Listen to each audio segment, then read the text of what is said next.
The crisis in Gaza, it continues to escalate. That simmering stew of abject poverty, unemployment, anger, hopelessness, it perhaps is about to boil over into another war.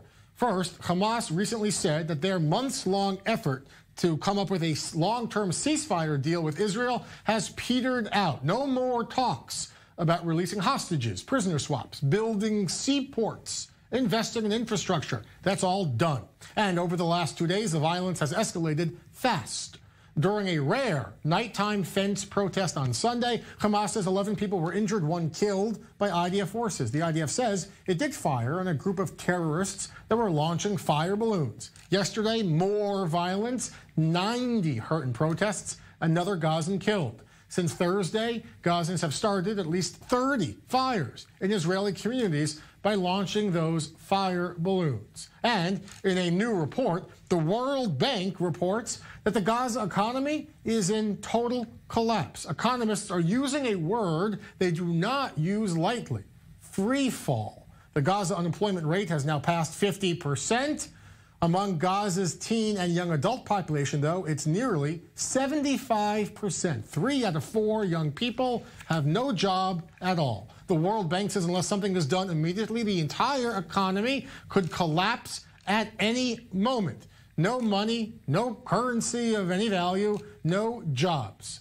With me now is Rami, Amman, who joins us from Gaza City, lives there in Gaza. Sir, I want to ask about this new report. 3 out of 4 young people in Gaza don't have jobs. They don't get an income. What do people do all day? Where are they going? What are they getting out of their lives right now? Okay, the people living with the same routines every day, wake up in the morning with bad news, waiting for the war or waiting for the truth. The teenagers going for the universities without any kind of money. The people or the families push their sons and daughters to school and looking for job. Other people who have no work at all since 10 years ago may be looking for any aid come from any organization. And for sure now in this moment, not all the organizations working in an active role in Gaza Strip. Most of the Gazans now following the news, and for sure there is a high percentage of also of teenagers going to protest at the borders. You can say now not all the people on a protest are Hamas. No, it's they are teenagers without job, without dreams. Their families pushing them out from the families. Also the people all the time thinking and travel, thinking how they can pass Rafah border, and also it's not easy. If you are a normal Gazan, you should pay more than $1,000 for the Egyptians and for the Palestinians, and it's illegal. Travel outside Gaza. Very difficult indeed, the life there. Thank you so much. I want to bring into this conversation as well Danny Rachamim. Danny is in Kibbutz Nahal, which is very close to the Gaza border. Danny, the fires are back. The fire balloons, they are back. Hamas says it will get worse. Are you afraid? What's happening there? You can say now.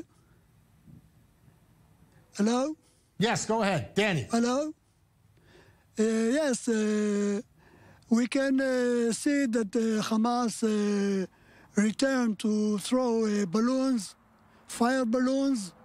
After 2 weeks ago, it was 1 week, it was very quiet, but they returned to the fence, to the demonstration, to throw the balloons, and the situation...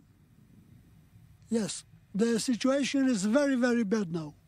There are no more talks with Hamas and Israel. Do you want them to negotiate, or do you think negotiating is bad? We still think that we need to negotiate, but we know that it's very, very difficult because the Hamas don't agree to get an agreement with the problem of the soldiers that he holds. And the Israeli government wants that the ceasefire will include the soldiers that in Gaza Strip with the two citizens, Israeli citizens. And I think that this is the difficulties. Absolutely. Thank you so much for your analysis. Appreciate your perspective. Again, a big sticking point of the negotiations is returning the bodies of the IDF soldiers held by Hamas. We had reporting from analysis from inside Gaza and outside Gaza on the Israeli side.